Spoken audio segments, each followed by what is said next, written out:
Hello and welcome back to the Sam Beast YouTube channel and another one in our ITAM short series.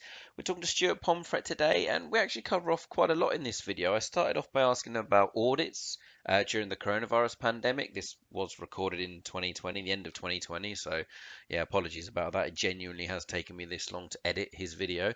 But we also then talked about how to sell ITAM into key stakeholders. And he had some really good messaging about making sure that your ITAM message is clear and understanding what your stakeholders actually want from ITAM so you can make it relatable and personal to them. No more spoilers. Let's get into the video and hope to see you on the next one. The tier two vendors, Micro Focus, I think we all know are quite lively. Quest, lively, that's the word, isn't it? Yeah. Quest, again, they've had a history of doing it and continue to do so. One of the guys we were talking to saying even Coral, I know, auditing, and so you're going to see a lot of this happen.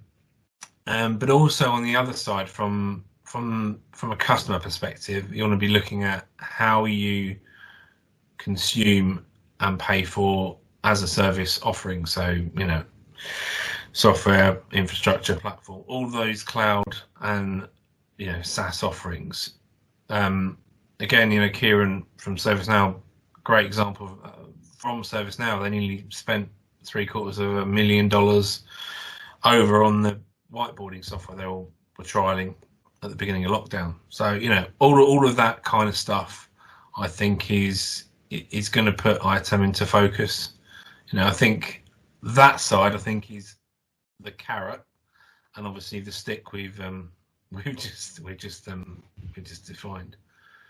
So, do you think that speaking about ITAM as a whole, I hate to bring it in, don't pigeonhole me, but the hardware side of things as well, cloud, mobile, etc. Because no one seems sure on what the future looks like, how they're going. I mean, you're working from home right now. Have you even met some of your new colleagues, for example? Not since. I've worked with Softline previously, so I know them and I have met them before, but I haven't met, except for one UK-based guy, I haven't met any of them in person. Exactly. So your whole onboarding was virtual from home, etc. Yep. So how, moving forward, the coronavirus, at the time of recording this, the coronavirus rates are going up again, depending on how long it takes me to edit and get the YouTube channel going. It could all be cured. I think you'll be fine, even if it takes hopefully. you a couple of months. Yeah. But how do you think that change in ways of working is actually going to impact ITAM as a whole? From the hardware, you mentioned subscription services already, like mobiles, home working setups. Do you think that it's just going to go up the scale in terms of importance? Do you think there's going to be some budgetary issues? What do you think the landscape is looking like within the next 6 to 12 months with the coronavirus impact? I think it is and has always been about visibility. Within a LAN and a WAN, you've got some level of control of visibility with outside. And VPNs are still there, but not always not always a necessity to use. So therefore, you are not within a corporate LAN or a VPN you can sort of track where assets are and what they're using, what have you. So I think it's all about that, and that's, I guess, we're back into pushing people into a SaaS kind of model, which then reverts back to the point just made. And also, I think, when we talk about hardware visibility, as well, where stuff is, how old it is. I did an ITAM review, probably about 2011 for a well-known supermarket. And, we got to a point where it was, okay, right, the device costs 800 quid. If the screen goes, that's 200 quid. If the keyboard goes, that's, and then where's the break-even point of sweating that asset? Where does it become economically unviable to repair?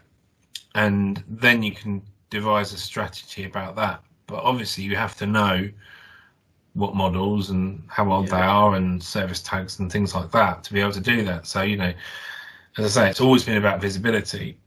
I think now where almost every penny has to be justified from a infrastructure, hardware, software, services perspective has to be justified. So you kind of need to know. I think the challenge has always been about justification. You know, the visibility of what a C-level person would would deem important enough to put some money in. And that's kind of been the challenge for the last 20 years. As I say, probably slightly less so in the last 5 to 10, but it's always been about making sure the clarity of what you're saying to your C-level is such they can understand it. Yeah. There's a great example at Sam's Europe from one of our customers, Euroclear, yesterday, when he talked about he said, make your message very simple to the C-suite. And he showed a picture of a house. He said, here's a house that's been built and it's got lots of windows. Now, the local authority have come and said to you, oh, by the way, you have to pay a surcharge for each window. So then he said, right, what you need to do is to find out what constitutes a window. We've got a door here that's got a window in it. Is that a window? We've got a window that's got 6 panes. Is that 6 windows or 1 window? And he said, and as soon as when you take something, there's no technical jargon in there. It's literally, it's a house, it's windows. And I have to say, I was very impressed because that was actually quite a great analogy, apart from the cake, obviously, which we like. That was a really, really good analogy, and it appeals to a number of, CFO definitely, but all of the people that don't necessarily want to go into the VMware intricacies of ES6 licensing and how many processor limits and core limits and all the rest of it. Keep it simple, make the message clear, and be able to understand your stakeholders, understand how they are rewarded professionally and personally, and make sure you use your language and use your reasoning to make sure you're resonating.